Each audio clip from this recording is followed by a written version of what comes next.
Mario Bautista looking to extend his winning streak to 5. Oh, what a scramble. Beautiful job by Mario Bautista. Mario Bautista!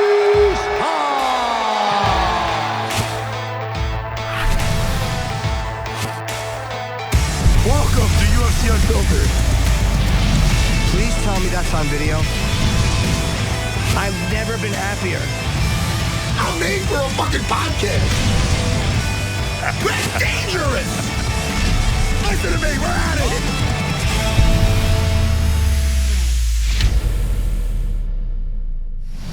Welcome to UFC Unfiltered. Matt and I finally back live after the holidays. First show live of 2024. Let's make it a good one. Well, yeah, let's hope. And, I guess we have Mario Bautista today, but I wanted to ask you too. They're saying today that Chandler and Conor have agreed to fight in, I believe over the summer. I had the date right, June 29th. Yeah. But it's going to be at 185. Nah, dude, that's all. Listen. I don't understand that. First of all, that's not true. That's not, why entertain that?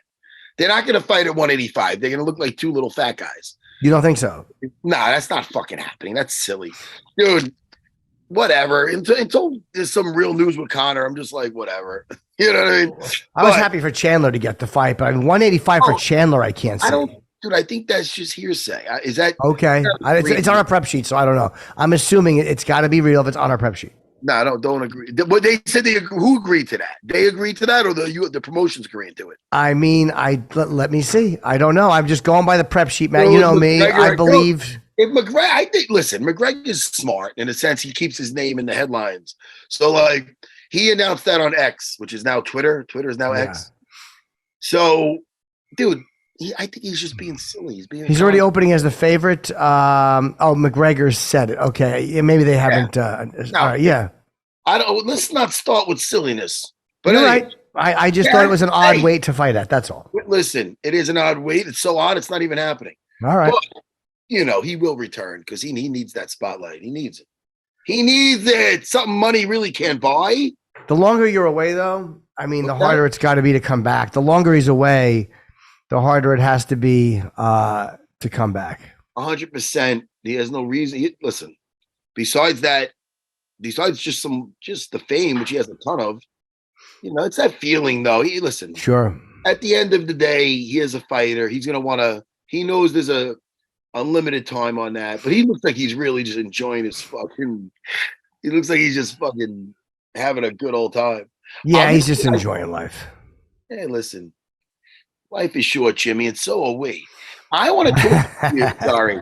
Did you see? I wanted to ask you about Aljo's grappling match. I did not see it. He lost to a guard player, and it was a little controversial because the guy. Now, listen, and I understand Aljo's gripe with the decision. There was Aljo was dominating the whole time because Aljo was on top. If it was an MMA fight or round or whatever, Aljo clearly won because he's dominating. Sure. But the guy didn't care because he had a very hard guard to pass.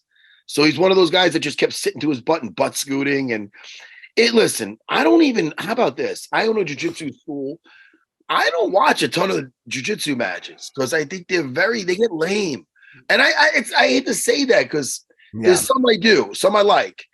And I love jiu-jitsu. Look, I love jiu-jitsu. You see that? Yes, you do. But I think we got to hold on. My point is, I love seeing it used in combat, in MMA, because that's the closest thing to street self-defense, So Aljo's point is Aljo was pulling the guy across the mat by his ankle, and there might have been one arm lock attempt by the guy that Aljo just picked him up, swung him around.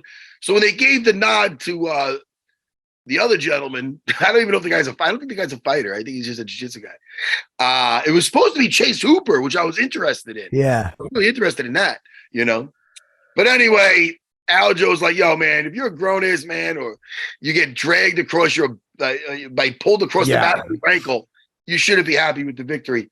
And I pretty much agree with Aljo with that. If you go to the guard, you got to be aggressive.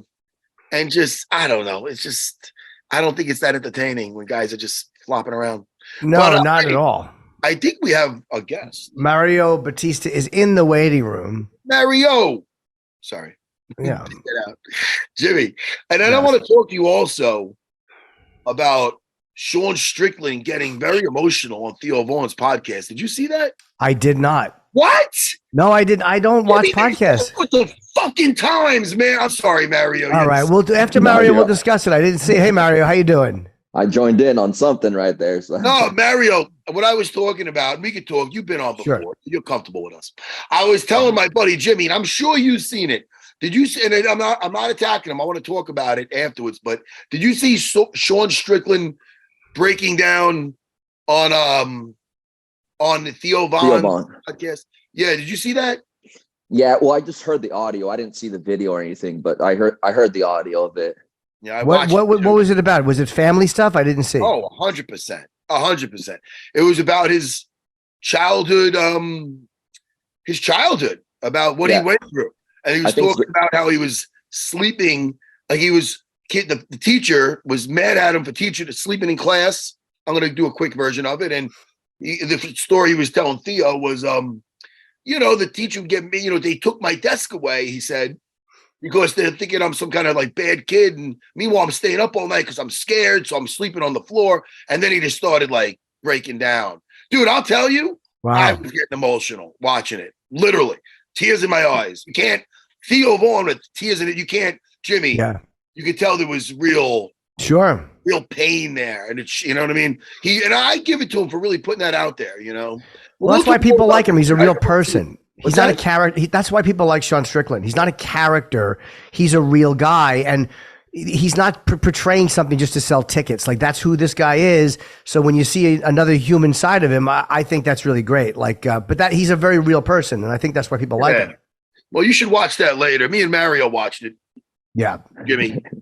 But anyway, Mario, how you feeling, buddy? Long time no talk. Feeling good. Getting ready for this next one. So another day, another fight. And you had a full camp, right, Mario? You had a full camp this time? Oh yeah, I knew about this one for like 10 weeks. So yeah, we're ready for it. It's nice to not have a short notice. Isn't it nice to have enough time to get ready and get into it prepared? Yeah, especially you're fighting at this level. Like, you want to make sure you have your game plan set and you're actually, working on that game plan. It's just not like a curveball at you, So it is nice to get in shape and get the flow down. Do you, when you've been off, have you ever turned down I'm sorry, Matt, have you ever turned down anything on short notice? I know you've taken a couple of fights, but have you ever said like, look, I can't do that in that short period of time? I don't think so. I think if I was healthy, I always took it, outside the UFC, I took one on 3 days notice. I took Kelleher on 3 weeks notice, Trevin Jones on 2 weeks, Corey Sandhagen on 1 week. So Da'Mon Blackshear. I've done, yeah. Well, that one I had a camp for, but it was, you had a full camp. Okay. Yeah, but it wasn't for him. You know what I'm saying? So right. I've done my fair share of short notices for sure. Well, things are going really well for you. I see a 5-fight win streak. It looks like here. I mean, when things are going so right, what is it? It's just improving on what you're doing, or because if it ain't broke, don't fix it kind of mentality.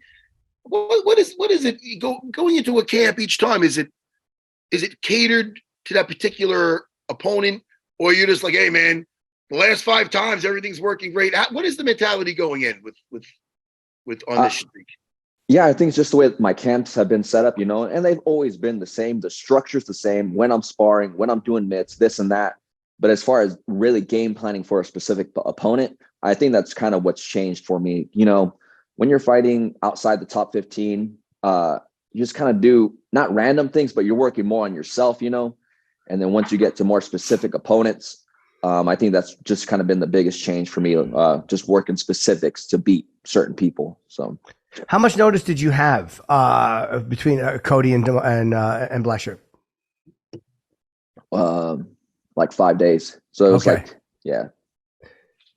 And had you prepared specifically for Cody, or were you doing things more like, look, like how much did you have to rethink what you were doing when you found out who you're fighting? Yeah, I was specifically targeting for Cody, and it's Cody and Blackshear are completely different, Yep. So it was just a couple different things, and even then I feel like we didn't even get everything covered.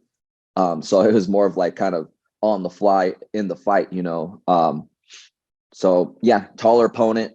He's more of an offensive wrestler, I don't think Cody was going to come in there and try to wrestle me, Blackshear came in and tried to do that. Longer range. Blackshear was big and strong, wiry. But, just had to make the adjustments in the cage and that was pretty much it, Now, Ricky Simone, like he had a tough outing on his last one. Yeah. With Yadong, but he was on a tear before that. And he's a bit of a wild man. Like sometimes a guy like that, do you look to I don't want to get too into game plan, but I know he's listed here. It says striker, but he's a well-rounded dude, sometimes you look at a guy like that. Is it more like we just got to slow this guy down, or do we just know it's going to be a fucking scramble fest from the opening bell? Like, you know what I mean? Or do you let your coaches say, look, this is where we capitalize on? Are you a big tape guy? No, I definitely watch some tape. The closer you get, that's kind of what you have to do. I don't know why they labeled him a striker. I would label him like a grindy wrestler. If he gets a hold of you, he's holding on and he's trying to take you into some deep water. So obviously we're going to try to avoid his strengths, but at the same time, I'm not afraid to go on the mat with him. If we can go on the mat, standing up in the clinch, wherever we're going to go, I'm just going to make sure it's unsafe for him. So, yeah. Well, and hopefully if we could get him out in the first round, that'd be nice, because a 3-round with Ricky, that's going to be a spiritual, I could say. Yeah, man. I remember when he fought Marab, it was just like a whirlwind. It looked like 2 Tasmanian devils. And like when you see all that, like, holy shit, man, slow this thing down. I'm getting tired. Yeah. And that was such an unsatisfying ending to that fight too.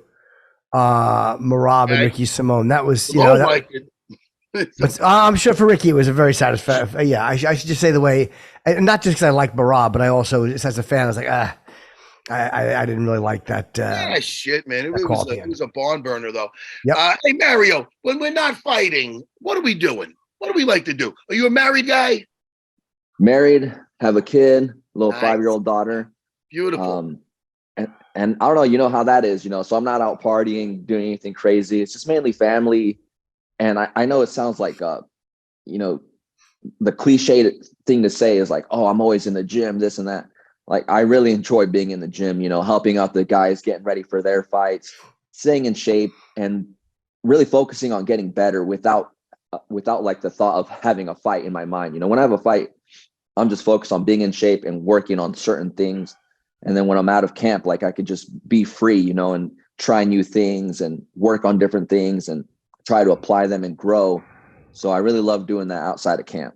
Do you always kind of stay ready just in case something comes, because you've had short notice? Do you always kind of, in case something great comes along, you want to be close? Yeah, I definitely stay close. I think if I had 3 weeks, I could definitely get into shape and get the game plan kind of down.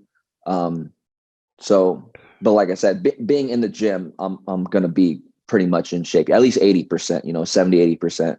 So, but it's not like I'm trying to stay in shape. It's just a product of being at the gym and having fun there. So, but is that your only? Sorry, man, is that your only hobby? Like even when you're not training, if you're at the gym and you're helping somebody, is there anything you do to get away from it? Because like, no matter what you're doing, you have to kind of step away once in a while. It seems like just to reset. No, it's hard. I'll try to find things to do here and there, like go hiking or these little things. But honestly, training takes up most of my day. I go there twice a day, and there's only a couple of days where it's a half day. So, and on those half days, I'll go do, the things I need to get done, groceries, like get my hair cut, It's a pretty boring lifestyle, I should say. But, I just love being in the gym. That's pretty much it, man. It's what you do. It's satisfying. Do you think one day, do you like teaching as well or no? Oh yeah. Once I'm at a camp, coach has me like fill in spots, hey, can you fill in this spot? Or I'll be his, pretty much number one pick. And I enjoy doing that, It's taken me a little bit, trying to work a crowd per se. But it's been pretty fun trying to teach those guys. What's your least favorite part of training? Is there anything you do that you'll do but you dread the most? Something I'll do that I don't like, but I'll do it like I love it, is probably the conditioning. once we get closer, it's, you don't want to ever go into a fight being out of shape. That's one of my worst fears, being out of shape and not being able to protect yourself because you're gassed. That's one of my worst fears. I don't care if I get knocked out, submitted, it is what it is. But if the conditioning is on me 100%, so that's something I work on. I don't like it. You go through a lot of mental battles, but I love getting it done. Now back to the teaching. Do you think one day, like many years from now, because you're in your prime, you think maybe when you're retired from fighting, you'd like to open a school, that type of thing, or teach where you're at, or you think you'd get into something else when you're done type of thing, or just do it? That's something we've definitely talked about with my wife, moving back to our hometown. It's a small town, like 10,000 people, and opening up a jiu-jitsu MMA gym there, and she's looking to be a personal trainer. So we're just trying to collab, like, jiu-jitsu, maybe a fitness kind of like deal there. So that's just all future planning, but I would love to go back and teach those guys. That's where I'm from. I would love to give back to those guys. Where is that? Winnemucca, Nevada. It's a small town, like 2 hours away from Oregon. So right next to the border, nowhere near Vegas. Closer to Reno, right? Exactly. 2 hours east of Reno. So I think the idea of an MMA or jiu-jitsu gym and a gym is really smart, because it's like very rarely do you find both functional in the same place, but it'd be so nice just to go to the other half of the gym and actually work out with weights or do cardio that isn't MMA related. And I don't see a lot of that around. I mean, it's either an MMA gym or it's like Equinox. Yeah. And that's what I like about our gym, the MMA lab. We have everything in there: striking, jiu-jitsu, we have little wrestling classes, and then we have the weight room, and it's all in one spot. I've seen other guys, on Instagram training, especially in California, they'll go do their jiu-jitsu at this gym. They'll go do their strength conditioning at this gym, striking with this gym. So I like to have it all in-house. It just makes it a lot easier. Hey, your teammate, your car closed, had a nice night the other night. Oh, you look like Rampage Jackson out there, huh? Hey, dude, I mean, and that I'll tell you, it's not listen, hindsight's 20/20, but Jimmy's a new jiu-jitsu man now. I don't know if you know about that, Mario. He took up jiu-jitsu. He's training at the world famous Renzo Gracie Academy in Manhattan. So Jimmy, you should know, if you ever have a submission on, triangle, arm lock, anything from the guard, you'd have to. It's a gamble. You hold on to it when somebody lifts you up. It's a gamble that you usually don't want to take. Right. Look at those selecting. He had a tight arm lock on Drakkar Klose, and he got right on his temple. When you're getting lifted up, you grab under a leg, and he can only not even bring you up a foot off the floor. You're not going to get knocked out. But listen, like what Mario brought up when he said Rampage Jackson, there's a fight with I don't know if you've ever seen this. Oh, Jim. Sure. Oh, you have? Yeah. Versus Ricardo Arona. Okay, I'm telling the audience then. They should watch that, because that'll give you a lesson. Or even what happened with Drakkar Klose and Joe Selecki. On the bottom, you don't want to get lifted up, man. Imagine that on the concrete. What was the other fight that night? That happened 2 fights in a row, I think. What was the other fight that happened? The second fight that happened? It was right after that. I think it was like almost the same. I think it was a triangle, actually. He got lifted. Man. But back-to-back slam knockouts.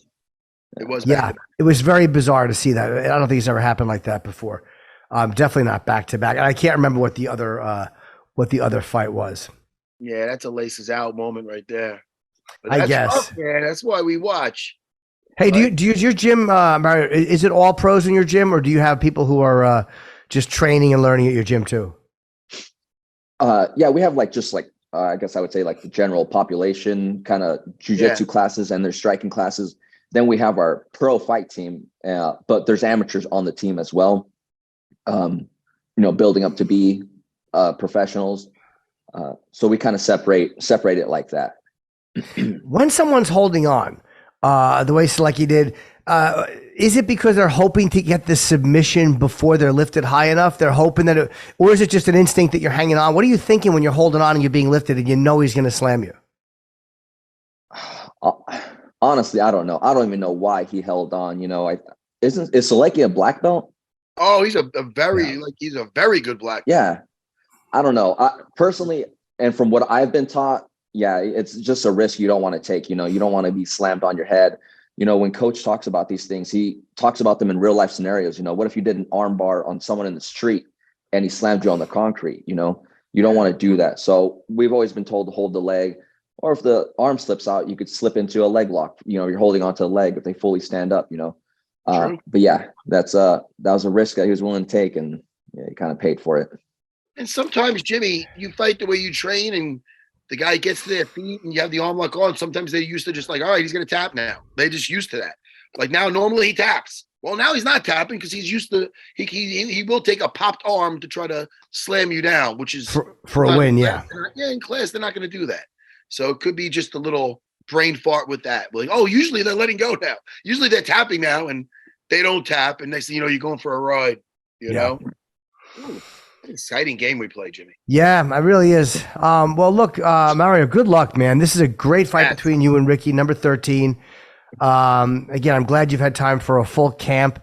And I'm looking to see how he bounces back, too, because he was on a tear, and then he had that Song Yadong loss. I'm interested to see how Ricky looks in this fight. So, you know, you're going to get a very motivated Ricky Simone, I'm sure you know. Oh, 100%, yeah. Yeah, I'm excited for it. Should be fireworks, for sure. All what right, does that say on your forearms? I'm sorry. Give me your forearms. Oh, says Battleborn. Nevada State motto.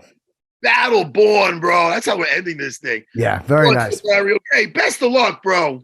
Awesome, guys. Good talking to you. Have a great fight, man. Take care. Thank you. Yeah, Mario. Yes, sir. Thank you.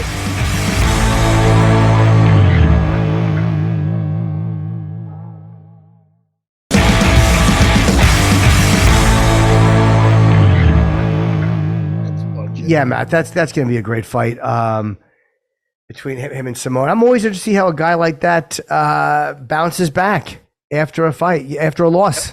Yeah, man. Listen, and he's got a good dance partner in that one. He sure does.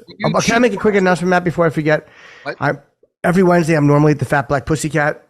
Oh. I'm not there tonight or next week. Tonight, I'm taping something. It just was very last minute. So I know that a lot of times I'll announce here that I'm there, but tonight I am not there. So wait 2 weeks and go see me.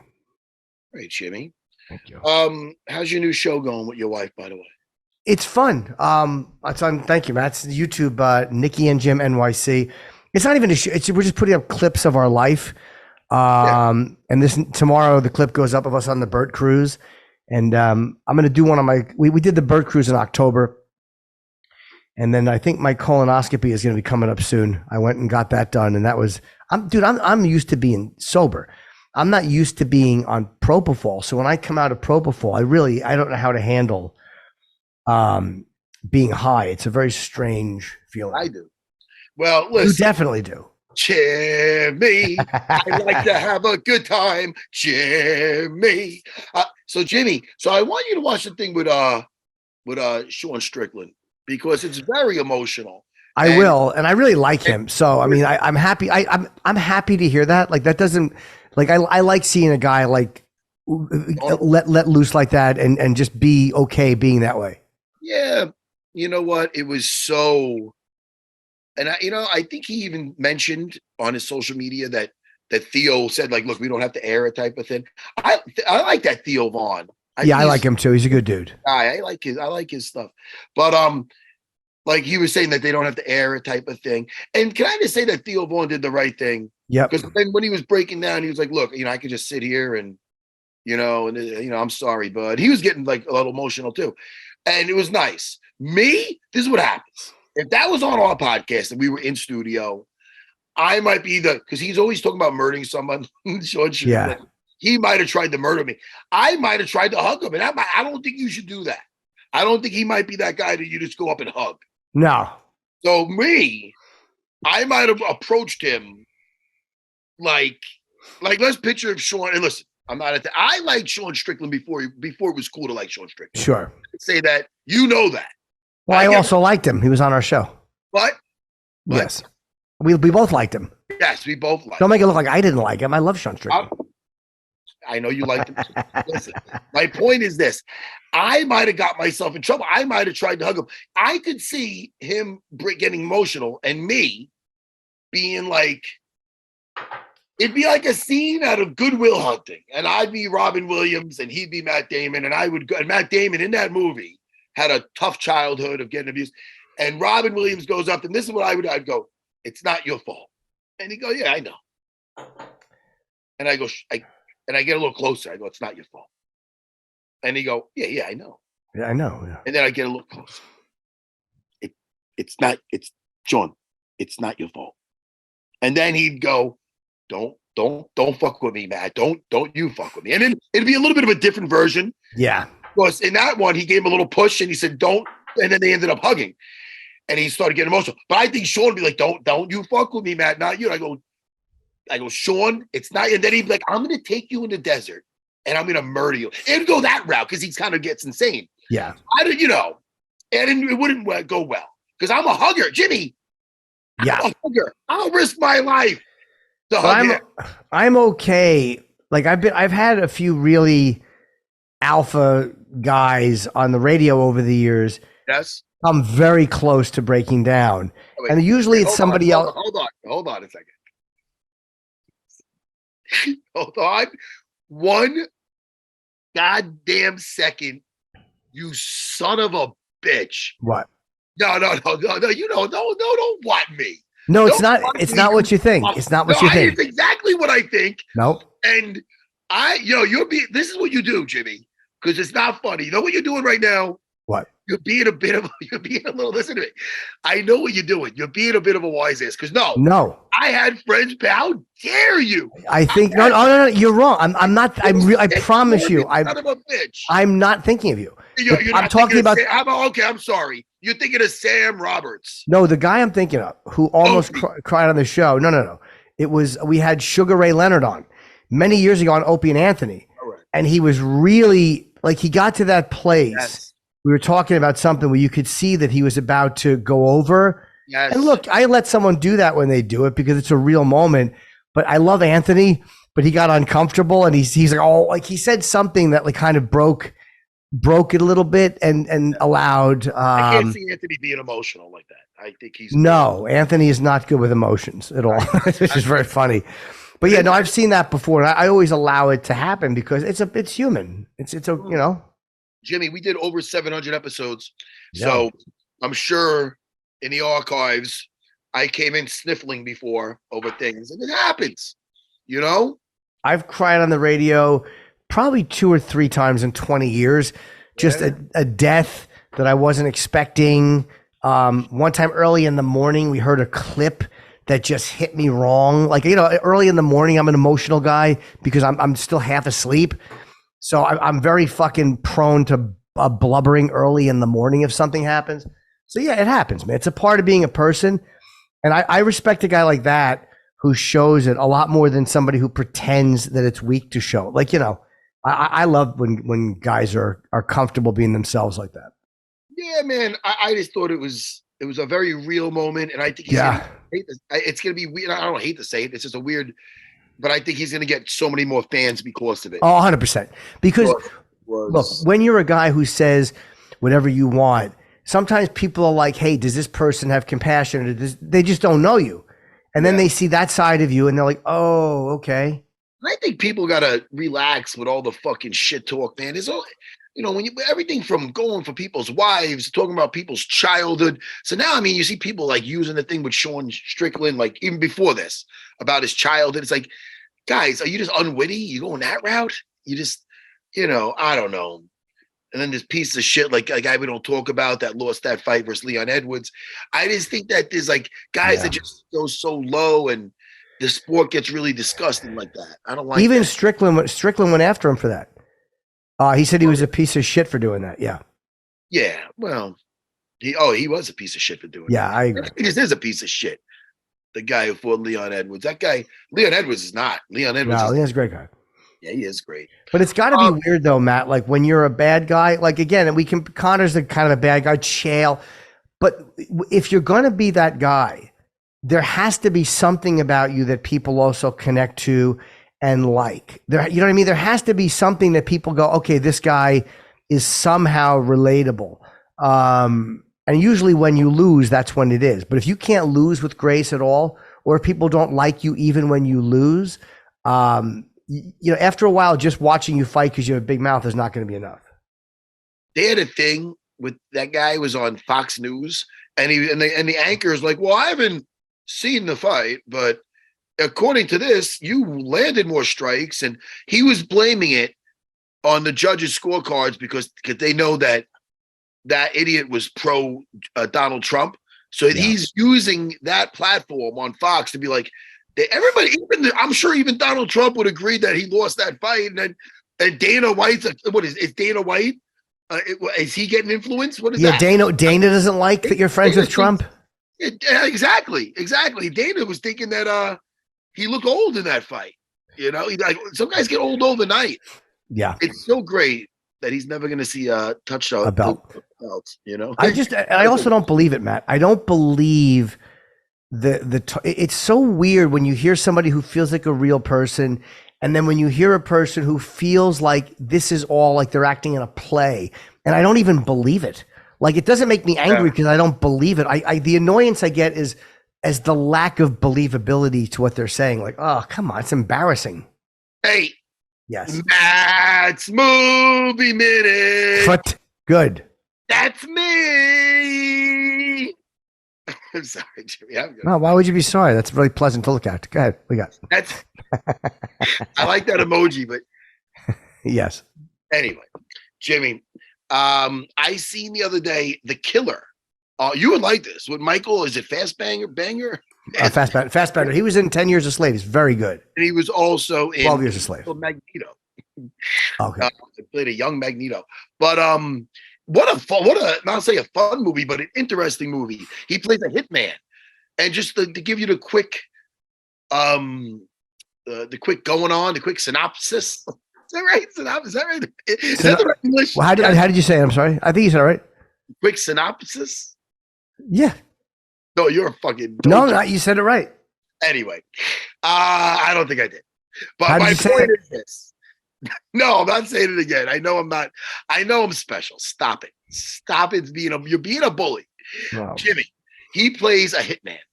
And he's a hitman. And it's one of those where you hear him talking to himself about being disciplined. And it's one of those inner dialogue stuff.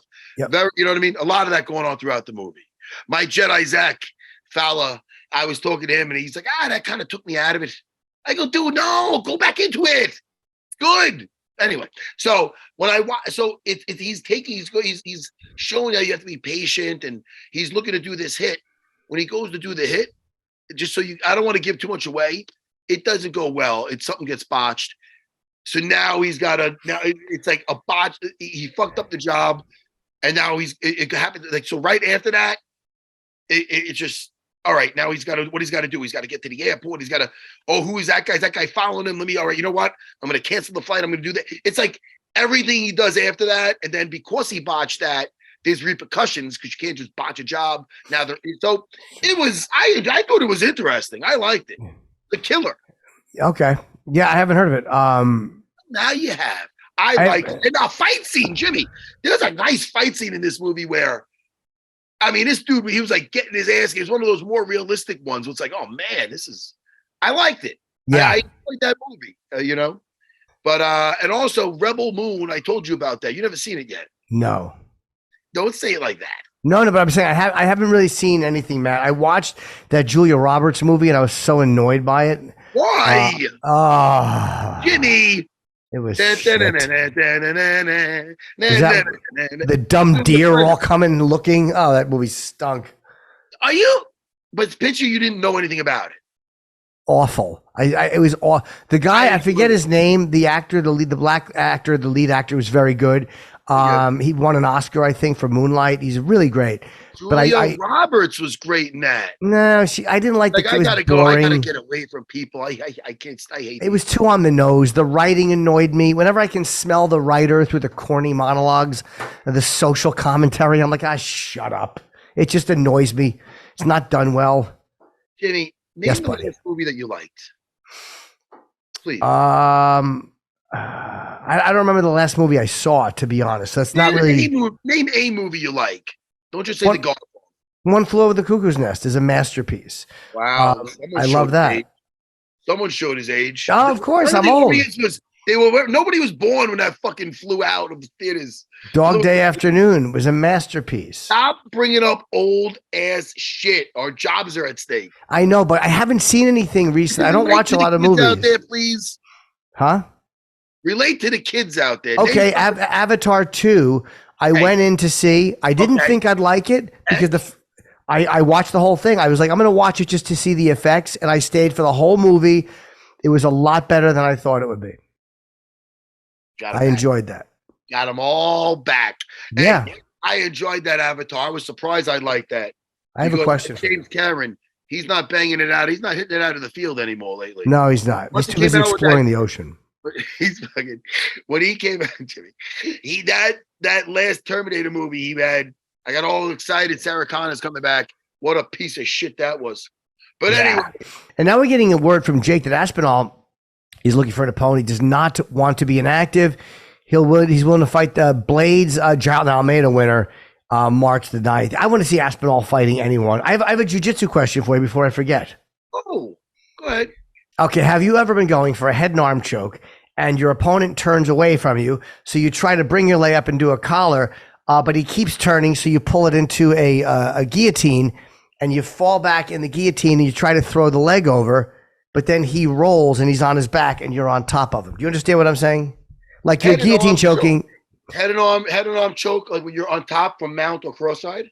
Yeah, but then he starts turning away, so I lose that choke. So I'm going for bringing my leg up and going for a collar choke, but then he keeps turning onto his stomach almost, so I grab him in a guillotine, and then I fall back, wrap the leg around, but he turns out of it, and when he rolls out of it, I kind of roll with him, but now I'm on my, I'm on my stomach and he's on his back. I don't know how to finish that choke. I'm trying to think how you're going for a guillotine from the head and arm choke. I'm trying to think how that's happening when he turns away. If he turns away and I pull my leg up and I wrap my arm under to grab the collar and then try the choke like that. You know what, Jimmy? I'm one of those guys. I got. You have to see it. Okay, yeah. I'm kind of curious. I do that a lot with my wife. She's really good at some of these strangles. You know, she's got her first MMA fight coming up. My wife. Yeah. Right at 40 years old. I'll tell you, it's February 3rd. It's gonna be on Long Island. And are you going to it? Why you gotta be silly? Why you gotta be silly? Yo, I think I'm gonna be in Canada. We might be doing another looking for a fight over there. Oh, that's not where Montreal? January 20th. No, not Montreal. Thanks for bringing up me getting my ass kicked in Montreal. I wanted you to go back there and have a victory. No, Jimmy. I'm going to Toronto. Toronto's nice. Go to the CN Tower if you're there. What? The CN Tower in Toronto. What is that? I hope Dana if you guys are doing anything, you should do the Edge Walk. Jimmy, don't. No. I'm dead serious. The Edge Walk in Toronto. What is that? I got kids. What is that? The Edge Walk is if you go to the top of the CN Tower and you can go outside and they strap you in. If Dana couldn't do the jumping off the cliff, he may have a really hard time doing the Edge Walk because you're kind of hanging over the edge at 1,200 feet over the city. There was a song about this. On the Edge Walk. On the Edge Walk. That's not the song. That's not the song. On the Edge Walk. That's not the song. Jimmy, I just like. That's not the song. Listen to me. I just like to have fun. Is I that know. No. On the Edge Walk. Oh, I'm sorry. Oh, here we go. Yeah, I got a picture of the Edge Walk. Yeah, he's showing us, or it might be Spacewalk, whatever it's called. I'm getting a little. Ooh. Yeah, you're on the top. Imagine me and Dean Thomas on the Edge Walk. Would you do this? I'll stick my little booty on the Edge Walk. Where you hang over the end. Listen, man. It's fucking crazy. I would do it. You know why? I got kids. I got to do it. I swam with sharks. Jimmy, look at me. All right, we've seen that. Listen. That makes my chest tingle. Am I looking at me? No, not you. The Edge Walk. Hey, you make my groin tingle. Yeah, don't do it, Jimmy. No. Jimmy, can I just tell you? Sure. I hurt my back just sitting on your couch. It's too soft. I know. I'm getting a new one. My couch sucks. What a bad, listen, I go there, I go on your terrace, I take shits in your bed. I'm sorry. I'm a bad. No, you're right. We're getting a new sofa. You're absolutely right. It's too soft for company. My back was hurting after sitting on that fucking thing. It's too soft. It's good to lay back in and just like veg out, but to sit up and be on camera, it's not good. You're right. I don't disagree. We got Marab on Monday, who I'm looking forward to talking to again. Oh. Looks like Marab Dvalishvili will be joining us on Monday. Well, that sounds like fun. He's got a big fight coming up. Yes, he does. Listen, Jimmy, I had a lot of fun with you. I always have fun. And thank you to Mario Bautista. Good luck against Ricky Simone on the 13th. We're back next week. Anyway, we'll talk about that on Monday. Oh, man, that's right, Jimmy. Listen, enjoy your weekend. And did you have a nice New Year's, though? Did you? I did. We stayed. I just went to the Comedy Cellar, worked. You can see me on Gutfeld tonight. That's why I'm not doing it. I got a call to do Gutfeld. So I'll be on there tonight if you want to see how fat I am on TV, even though I'm trying to lose. My father likes watching you on Gutfeld. Tell him thank you very much. He has very good taste. Papa Sarah will know that. All right, everybody. Happy New Year. Happy New Year. And we'll talk to you Wednesday. End it like that? Or is it too late now? Bye, Jimmy. Goodbye. Bye, buddy.